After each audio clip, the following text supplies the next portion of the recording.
Be focused be alert में मैं अली आपका स्वागत करता हूं। आज की इस वीडियो में हम जानेंगे भारत के महान रॉकेट वैज्ञानिक, गणितज्ञ और शिक्षाविद प्रोफेसर सतीश धवन साहब के बारे में।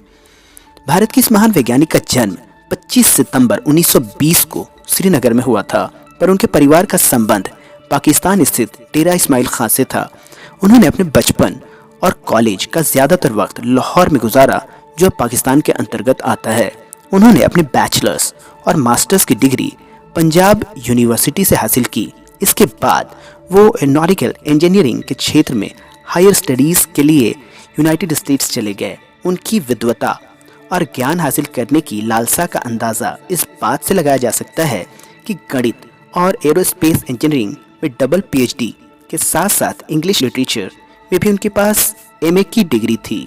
उन्होंने अपने करियर की शुरुआत IISc यानी इंडियन इंस्टीट्यूट ऑफ साइंस में एक सीनियर साइंटिफिक ऑफिसर के रूप में की और बहुत जल्द ही अपनी प्रतिभा और तेज के दम पर वहां उन्होंने अपनी पहचान बना ली। बहुत जल्द ही उन्होंने वहां पढ़ाना शुरू कर दिया और अपने ज्वाइनिंग के 4 साल के अंदर ही उन्हें उनके डिपार्टमेंट का हेड बना दिया गया।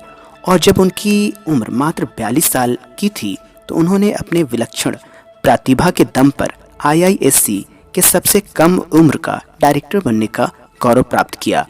अपने कार्यकाल में उन्होंने देश विदेश के प्रतिभाशाली और उत्साही लोगों को संस्थान से जोड़ा और अपने काम को एक नया आयाम दिया। प्रोफेसर सतीश धवन साहब ने डॉक्टर विक्रम साराभाई साहब के बाद अंतरिक्ष कार्यक्रम का कार्यभार संभाला और अंतरिक्ष अनुसंधान के क्षेत्र में उनके द्वारा देखे गए सपनों और योजनाओं को पूरा करने में दिलोजान से जुट गए। प्रोफेसर धवन ने अपने आप को वैज्ञानिक से ज़्यादा शिक्षाविद माना, इसलिए उन्होंने IISc में डायरेक्टर के पद पर अपनी सेवाएं देने के साथ साथ इसरो में अपनी सेवाएं दी।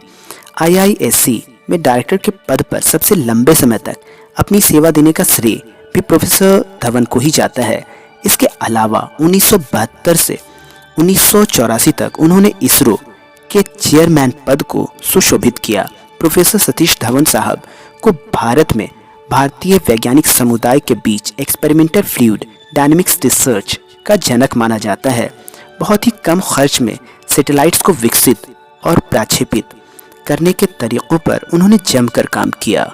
प्रोफेसर सतीश धवन साहब अपने संस्थान में ऐसे लीडर थे जिन्होंने टीम की नाकामयाबी की जिम्मेदारी अपने सर पर ली और कामयाबी का सेहरा अपनी टीम के सर पर बांधा और अपनी टीम के हौसले को कभी टूटने नहीं दिया।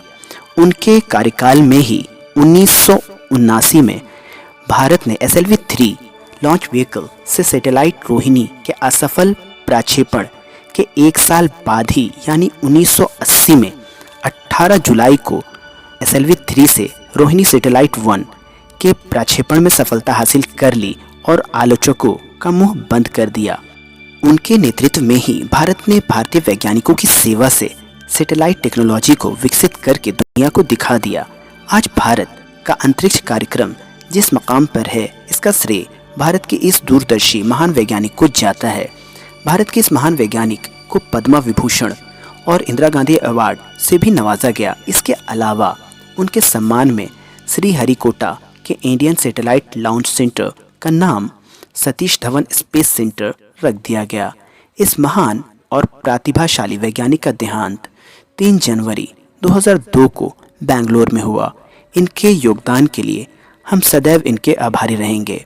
आपको ये जानकारी पसंद आई हो तो आप इस वीडियो को लाइक करें, शेयर करें और चैनल को सब्सक्राइब करें। तो मिलते हैं अगली किसी नई वीडियो में।